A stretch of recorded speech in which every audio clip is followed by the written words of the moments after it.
Part 2 అండి dish washer గురించి. ఇదనమాట నేను వాడే డీస్కేలర్ అయితే. ఇది నేను వాషింగ్ మిషన్కి యూస్ చేస్తాను ఈ డీస్కేలర్. మామూలుగా జనరల్గా మీకు ఆన్లైన్లో కూడా దొరుకుతాయి డీస్కేలర్స్ ఫర్ డిష్ వాషర్ అంటే.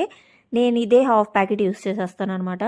ఇట్లా ఈ పైప్స్ ఇవన్నీ కూడా మన డీస్కేలర్ పౌడర్తోనే ఒకసారి క్లీన్ చేసేసుకొని, ఈవెన్ వాషింగ్ మిషన్కైనా సరే అండి, ఆ రబ్బర్ ఏదైతే ఉంటుందో సైడ్ అవన్నీ కూడా ఒకసారి స్క్రబ్ చేసి పెట్టుకోవాలి. ఇదిగోండి మొత్తం ఇంకా ఈ పౌడర్ హాఫ్ ప్యాకెట్ మాత్రం వేస్తానని చెప్పాను కదా, ఈ ఫ్యాన్స్ మీద ఎక్కడైతే కొంచెం డస్ట్ ఉందో నేను ముందుగా అలా స్క్రబ్ చేసుకుంటున్నాను అనమాట. ఇలా చేసుకోవడం వల్ల ఏంటంటే కొంచెం ఈజీ అవుతుంది పని అనేది. క్విక్లో పెట్టేసామంటే వెంటనే చక్కగా మనకి మొత్తం కూడా క్లీన్ అయిపోతుంది అనమాట. ఇలా చేసుకోవాలండి క్లీనింగ్. ఇలా చేసుకున్నప్పుడే గిన్నెల మీద డస్ట్ అదంతా పౌడర్ అంతా రాకుండా నీట్గా ఉంటుంది అనమాట. సో ఇది విధానం అయితే.